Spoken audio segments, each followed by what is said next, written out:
ونصلي ونسلم على سيدنا ومولانا محمد نبي الأمين المكين الكريم الرؤوف الرحيم. أما بعد فأعوذ بالله من الشيطان الرجيم. بسم الله الرحمن الرحيم. قال الله تبارك وتعالى في القرآن المجيد: ثم أورثنا الكتاب الذين اصطفينا من عبادنا فمنهم ظالم لنفسه ومنهم مقتصد ومنهم سابق بالخيرات. صدق الله مولانا العظيم. إن الله وملائكته يصلون على النبي يا أيها الذين آمنوا صلوا عليه وسلموا تسليما. اللهم صل على سيدنا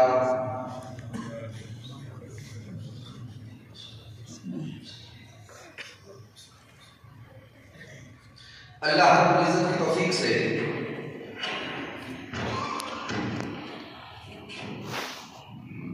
اور تاجدار کائنات صلی اللہ علیہ وسلم کے نعرے پاک تصدق سے لیاقت پور کی اس عظیم جامع مسجد میں ہم عظیم الشان ماہانہ درس عرفان قرآن کی اس بابرکت نشست میں حاضر ہیں. میں شکریہ ادا کرتا ہوں جناب محترم حضرت علامہ مفتی محمود احمد سعیدی صاحب کا کہ جن کی محبتوں سے ہم زندگی میں ایک بار پھر اکٹھے ہو رہے ہیں. پھر اس مسجد کی انتظامیہ کے سربراہ محترم میاں شاہد صاحب،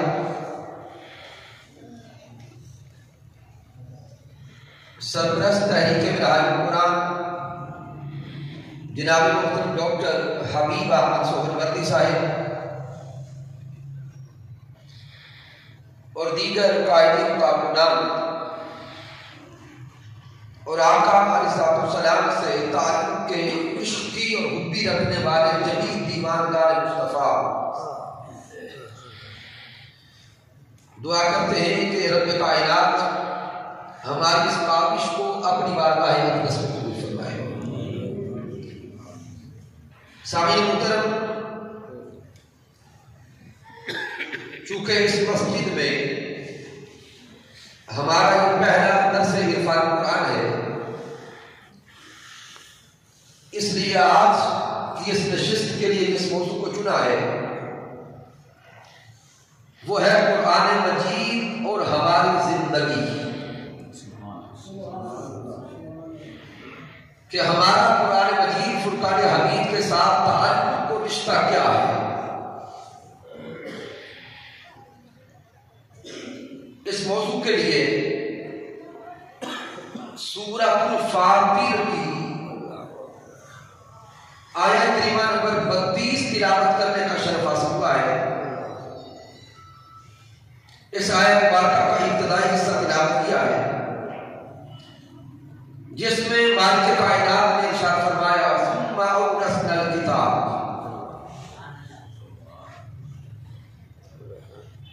الذین اصطفینا من عبادنا.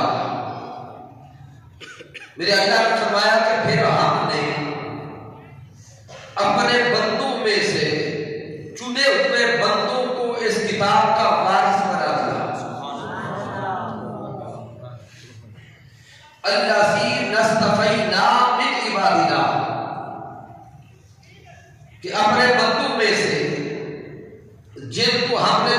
کیا ان چنے ہوئے لوگوں کو ہم نے اس کتاب کا وارث بنا دیا.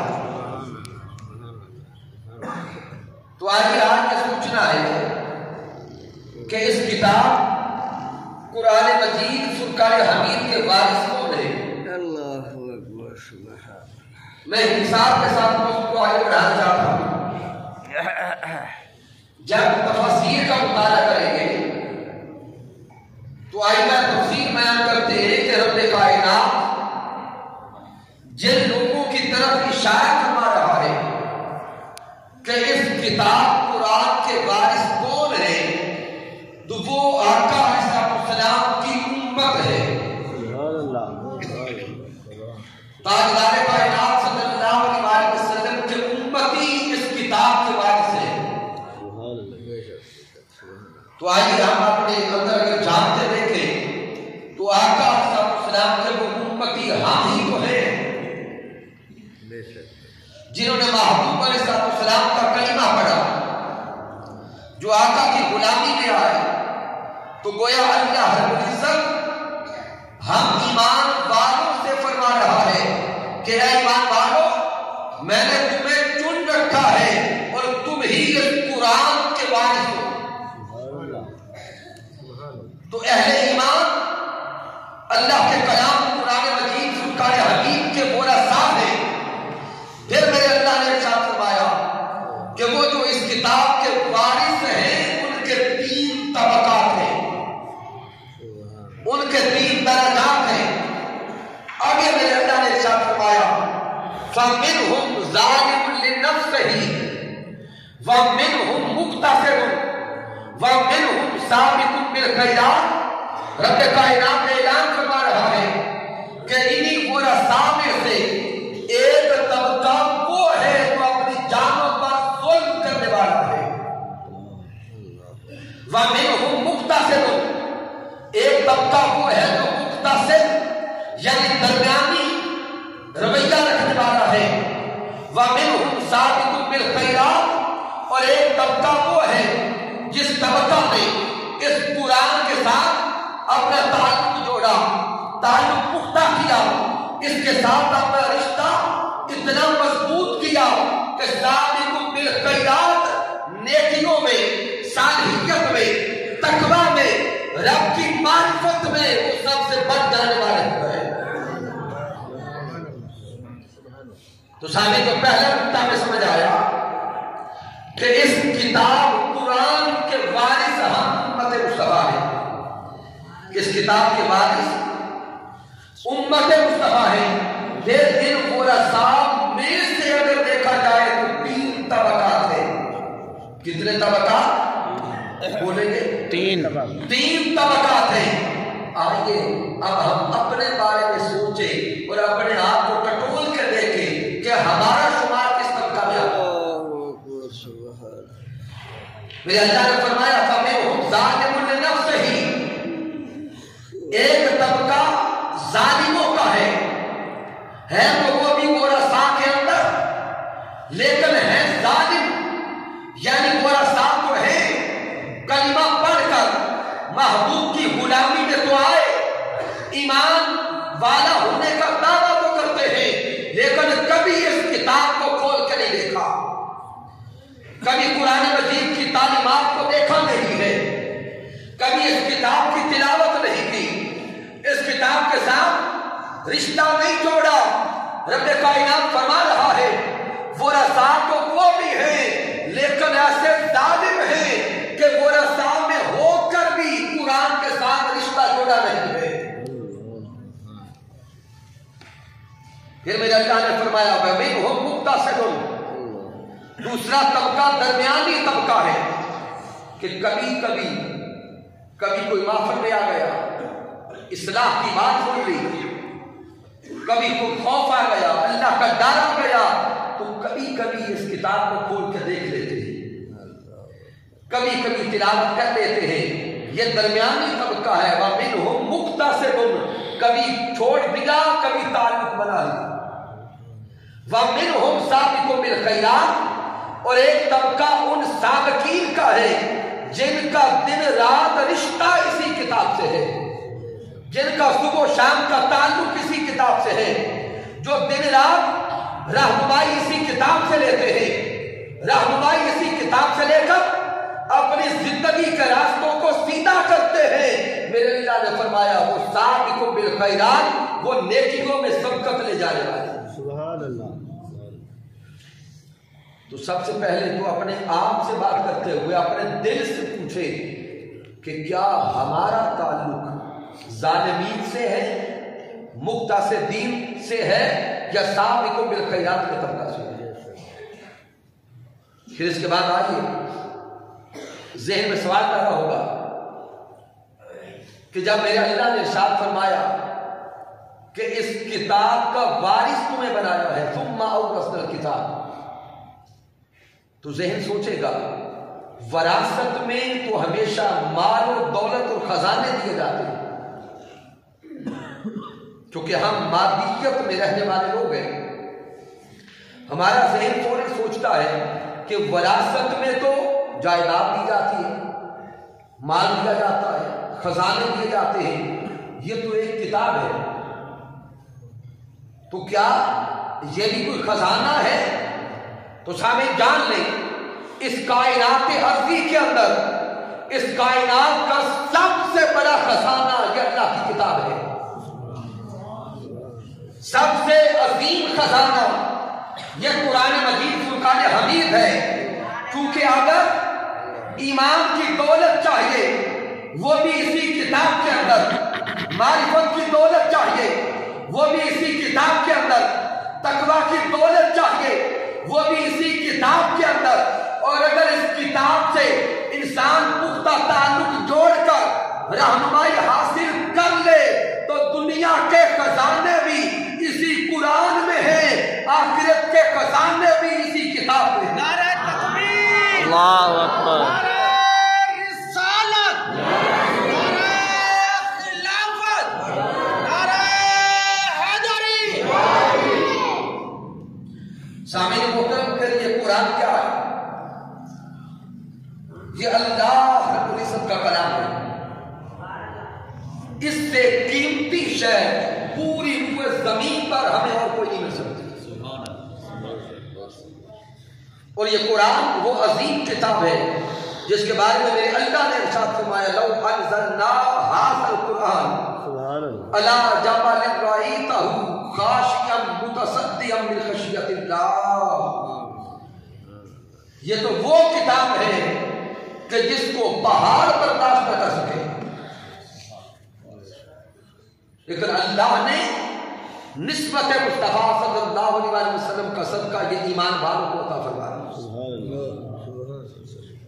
تو اب سوچنا ہوگا جب اللہ رب العزت نے اتنا عظیم تحفہ ہمیں دیا، اتنی عظیم کتاب کی ہے اور اس کا وارث بنایا ہے، تو پھر اس کا کوئی حق تو ہمارے اوپر ہوگا۔ قرآن مجید فرقان حمید کے کوئی حقوق تو ہم پر ہوں گے، تو آئیے آج یہ سوچ لیں کہ اس کتاب کے ہم پر حقوق کیا ہے اور ہمارے فرائض کیا ہے۔ تو سامعین جان لیں بنیادی طور پر قرآن مجید فرقان حمید کے ہر مومن پر 7 حقوق ہے، بنیادی طور پہ ہر مومن پر کتنے حقوق؟ 7 حقوق ہے۔ آج ہم یہ یاد کر کے جائیں گے۔ پہلا حق ایمان بالقرآن، دوسرا حق تعظیم بالقرآن، تیسرا حق تلاوت قرآن، چوتھا حق سماع قرآن، پانچواں حق تدبر قرآن، چھٹا حق عمل بالقرآن، اور 7واں حق ہے تبلیغ قرآن۔ اب اسی کی وضاحت میں اگر جائیں گے تو بعض علماء نے 8 بیان کیے، 9 بیان کیے، تفاصیل میں آگے بڑھتے جائیں گے تو کئی اور چیزیں اور راستے کھلتے چلے جائیں گے، لیکن بنیادی طور پر اساسی طور پر اس قرآن کے ہم سب پر کم از کم 7 حقوق ہے۔ پہلا حق ایمان بالقرآن، اس قرآن مجید پر ایمان لانا۔ پہلا حق کیا ہے؟ سارے اونچا بولیں گے، ایمان لانا۔ ایمان بالقرآن، یعنی اس اللہ کی کتاب پر ایسا پختہ ایمان لایا جائے کہ پھر ہمارا ایمان اور یقین اس درجہ کا ہو، ذالک الکتاب لا ریب فیہ ھدی للمتقین، یہ وہ کتاب ہے کہ جس کے اندر کسی قسم کے شک و شبہ کی گنجائش نہیں ہے۔ بے شک، سبحان اللہ۔ اس کتاب میں جو میرے اللہ نے ارشاد فرما دیا وہی سچ ہے، وہی حق ہے۔ سبحان اللہ، بے شک۔ اور آج کے دور میں بالخصوص جوان توجہ کریں گے،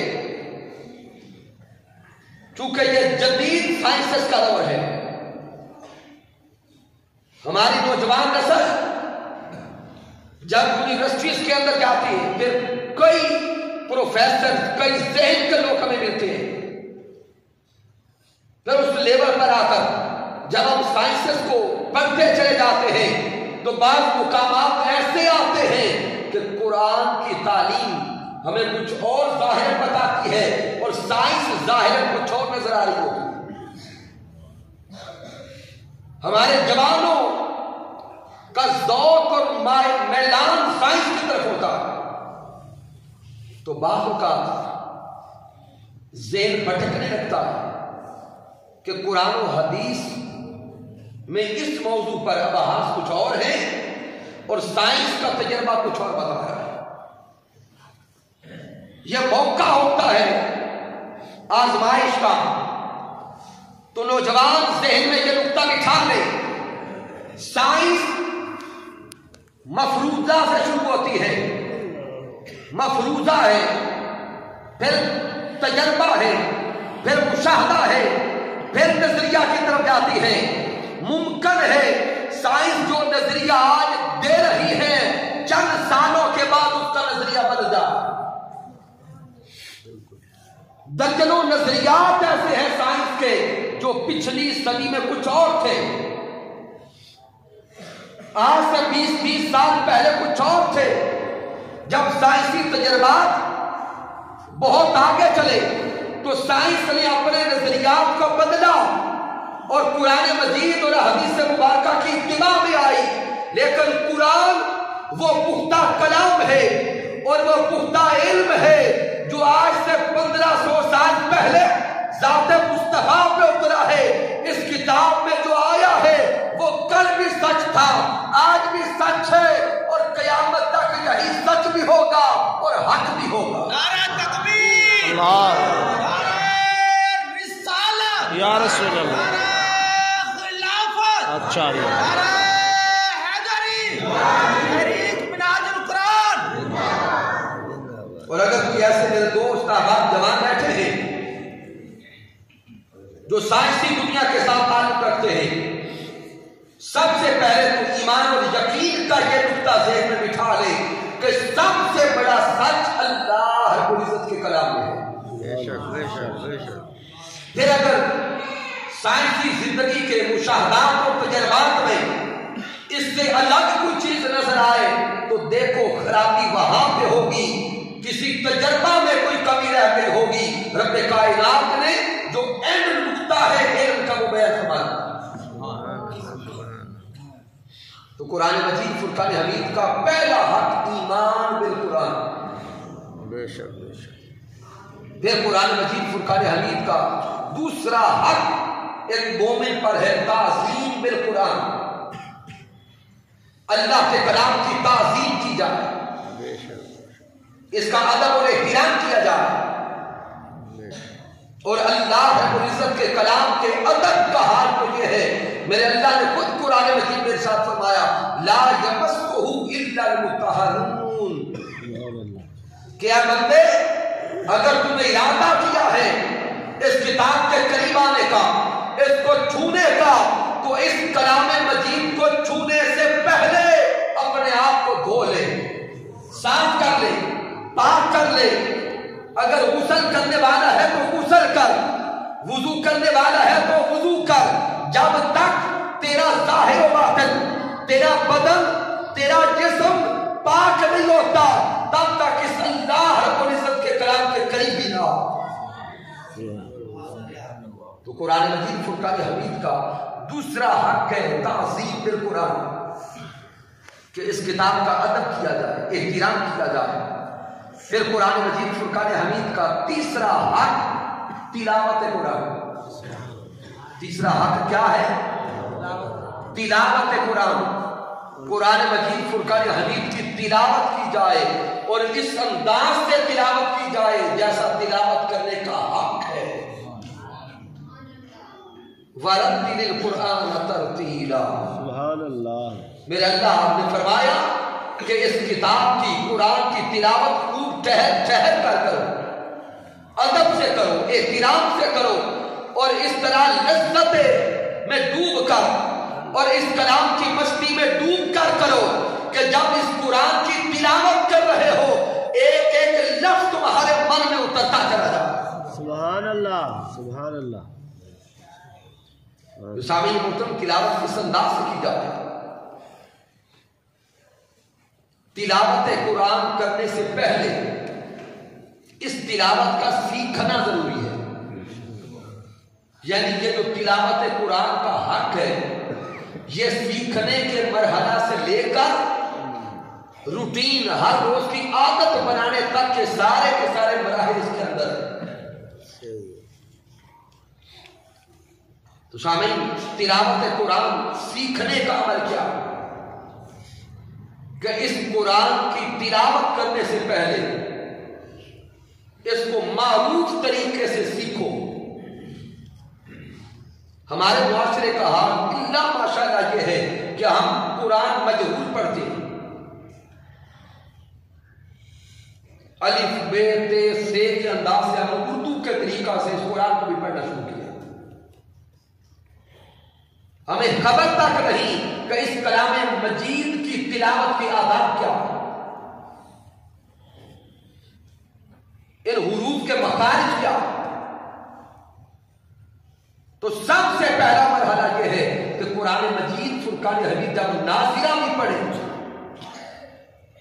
تو پہلے اس کے مخارج ادائیگی کو سیکھے، اور اگر قرآن مجید فرقان حمید پڑھتے ہوئے لحن ہو جائے، غلطی ہو جائے اور انسان لحن جلی کی طرف چلا جائے تو ثواب نہیں پھر گناہ کی طرف چلا جاتا ہے۔ اور لحن جلی کیا ہے؟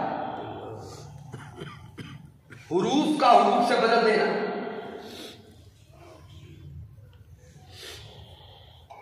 ادا کچھ اور کرنا تھا، غلطی سے کچھ اور ادا کر بیٹھے، میں پتہ ہی نہیں۔ تو اگر لحن جلی بندہ تلاوت میں کرتا رہے اور اس کا معمول بن جائے تو اس پہ گناہ ہوتا ہے، ثواب نہیں ہوتا۔ تو آئیے سب سے پہلے تو ہم اپنے اندر جان کر کوشش کریں اور اپنے آپ سے پوچھیں کہ کیا میں تلاوت معروف طریقے سے کرتا ہوں یا مجہول طریقے سے؟ کیا میں نے تجوید کے اصول کبھی سیکھے؟ کیا میرے مخارج درست ہیں؟ اگر درست نہیں ہے تو یہ نہ سوچیں کہ میری عمر 40 50 60 سال ہو گئی، کوشش کریں کہ اچھے استاد اور اچھے قاری کو تلاش کر کے دوبارہ سے پڑھنا شروع کریں۔ اور اگر آپ اچھے سمجھدار پڑھے لکھے لوگ ہیں تو آج کے دور میں اگر وقت نہیں ملتا کسی کے پاس بیٹھنے کا تو یوٹیوب پہ جائیں، وہاں پہ بڑے بڑے اچھے قرآن مل جاتے ہیں۔ لیکن ارادہ کریں اللہ کے کلام کو احسن انداز سے تلاوت کرنے کا۔ پھر اگر تلاوت کی طرف آ جائیں تو جو انسان تلاوت کرتا ہے پھر اس کو مقام کیا ملتا ہے؟ میرے آقا علیہ السلام نے فرمایا جب قیامت کا دن ہوگا قرآن اللہ رب العزت کی بارگاہ اقدس میں آئے گا اور رب کی بارگاہ میں عرض کرے گا، اے رب کائنات، صاحبان قرآن کو تو عطا فرما. حاملین قرآن کو تو آج کی یوم قیامت عزت عطا فرما. جب اللہ کا کلام رب کی بارگاہ میں حاملین قرآن کی سفارش کرے گا تو رب کائنات ان قرآن والوں کو قیامت کے دن عزت کا تاج پہنائے گا. سبحان اللہ سبحان اللہ. عزت کا تاج پہنایا جائے گا. جب اللہ رب العزت قرآن والوں کو عزت کا تاج پہنائے گا قرآن مجید پھر اللہ کی بارگاہ میں دوبارہ حاضر ہوگا. عرض کرے گا ہے میرے مالک اب ان کو کچھ اور عطا کر. اپنے خزانوں سے ایک کو اور عزتیں اور نعمتیں عطا فرما.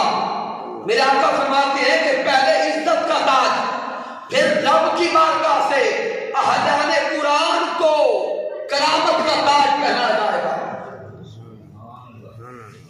تیسری بار پھر قرآن اللہ کی بارگاہ میں حاضر ہوگا اور عرض کرے گا مولا ان کو کچھ اور عطا فرما. ان کو کچھ اور عطا فرما.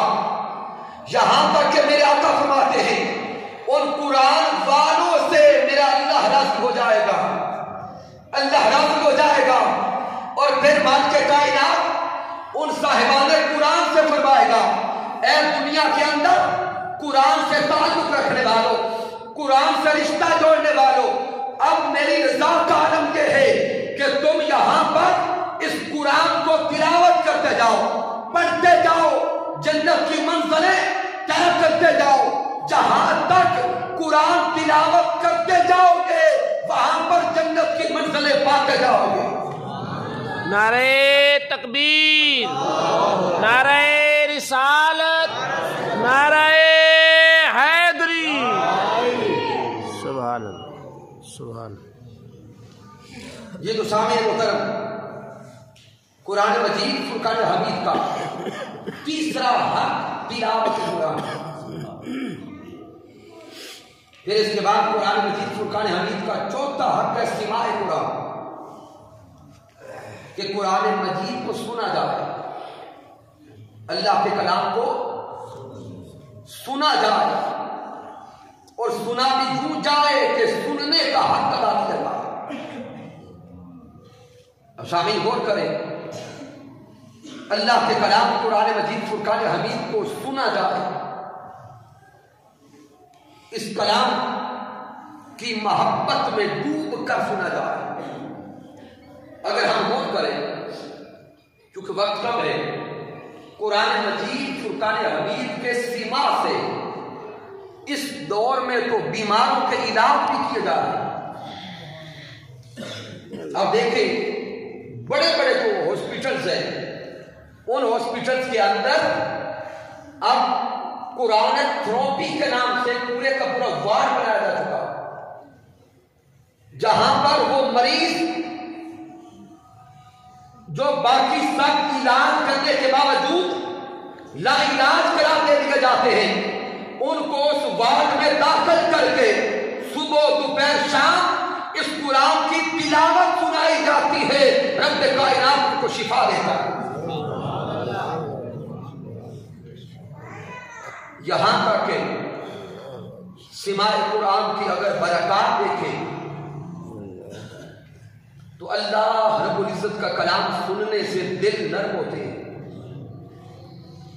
دلوں کا حال بدلتا ہے کیفیات بدلتی ہے. مردہ دل اللہ کے کلام کو سننے سے زندہ ہوتے ہیں.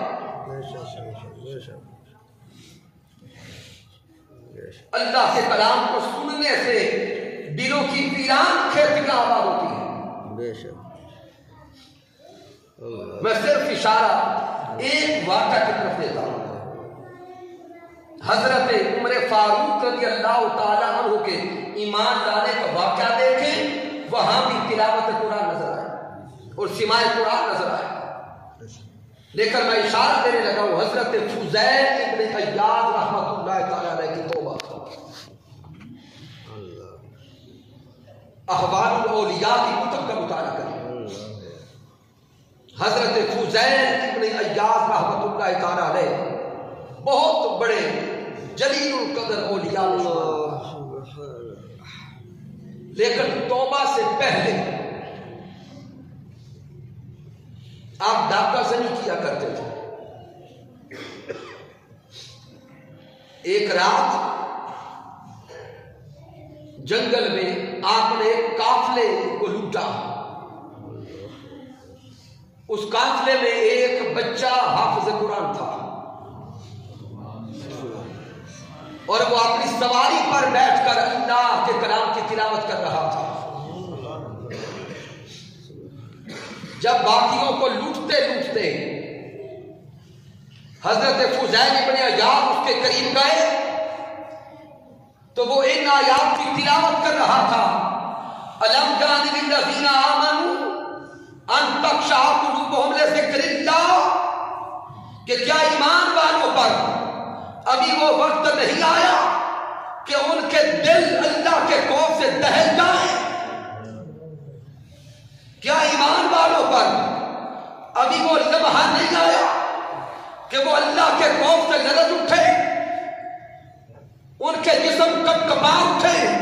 جب حضرت فضیل ابن عیاض نے اس آیت کریمہ کی تلاوت کو سنا, آپ کے رونگٹے کھڑے ہو گئے, اللہ کا خوف آ گیا, خشیت آ گئی, ڈر گئے, چیخ مار کے کہتے ہیں مولا فضیل ابن عیاض پہ یہ وقت آ گیا. فضیل ابن عیاض پہ یہ وقت آ گیا. اللہ کے کلام کو سنا, دل کا حال بدل گیا. ڈاکہ زنی کو وہیں پہ چھوڑا,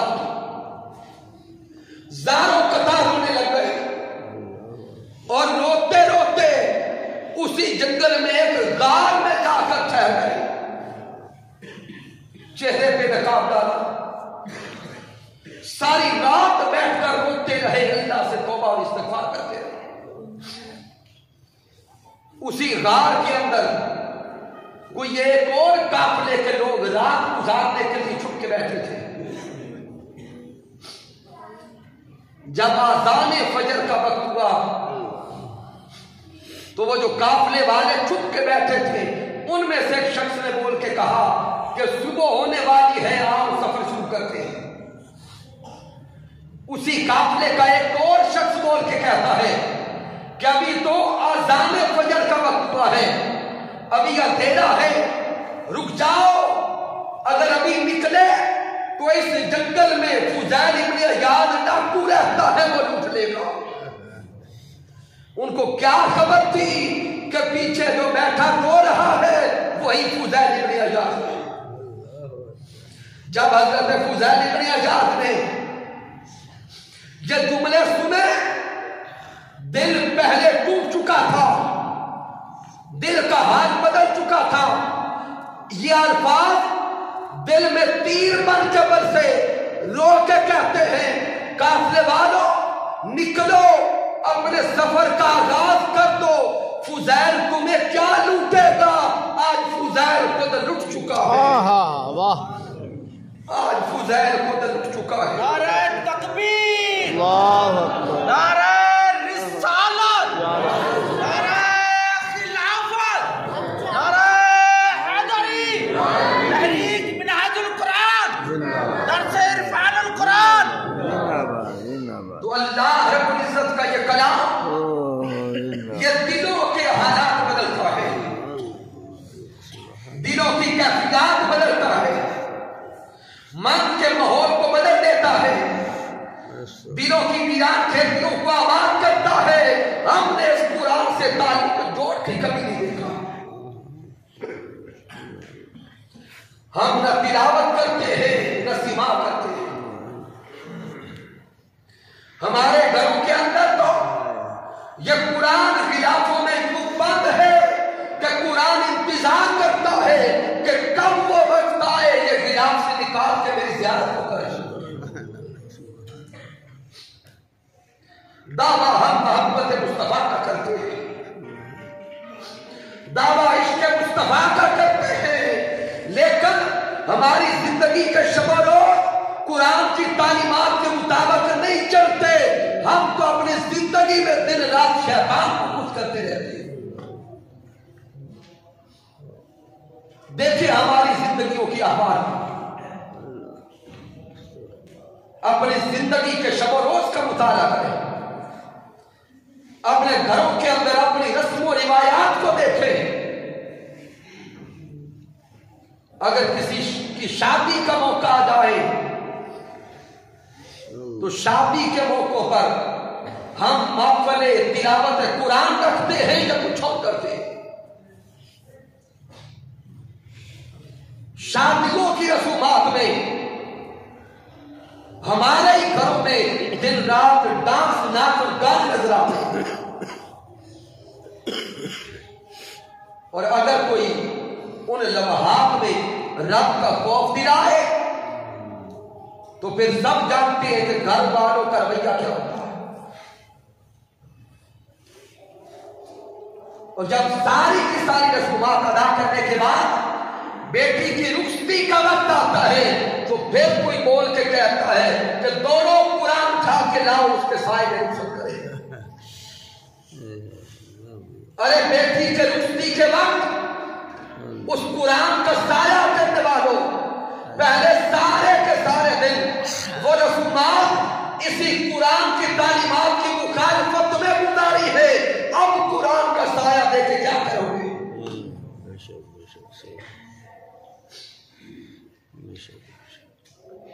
ہم کو قرآن مجید فرقان حمید کو بھی یا احسان ثواب کے لیے رکھتے ہیں یا بیٹوں کو رخصت کرنے کے لیے رکھتے ہیں، یا جب کسی کی روح نہ نکل رہی ہو تو پھر قاری صاحب کو کہتے ہیں کہ آئیں آپ تلاوت قرآن کریں. کیا اللہ کا کلام اسی لیے اترا تھا؟ نہیں، ہم نے تو اس قرآن کو اس ثواب کی کتاب بنا لیا. خدا را سمجھے یہ قرآن مقصود ثواب نہیں تھا، یہ تو اترا تھا انقلاب برپا کرنے کے لیے، معاشرے کو بدلنے کے لیے، دلوں کو بدلنے کے لیے. لیکن ہم نے پہلا ظلم یہ کیا، انقلاب سے ثواب کی کتاب بنایا.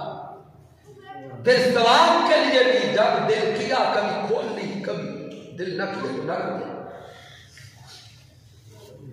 تو قرآن مجید فرقان حمید کا ہر مومن پر تیسرا حق تلاوت قرآن ہے اور چوتھا حق سماع قرآن. پھر قرآن مجید فرقان حمید کا پانچواں حق تدبر قرآن، تفکر قرآن، فہم قرآن.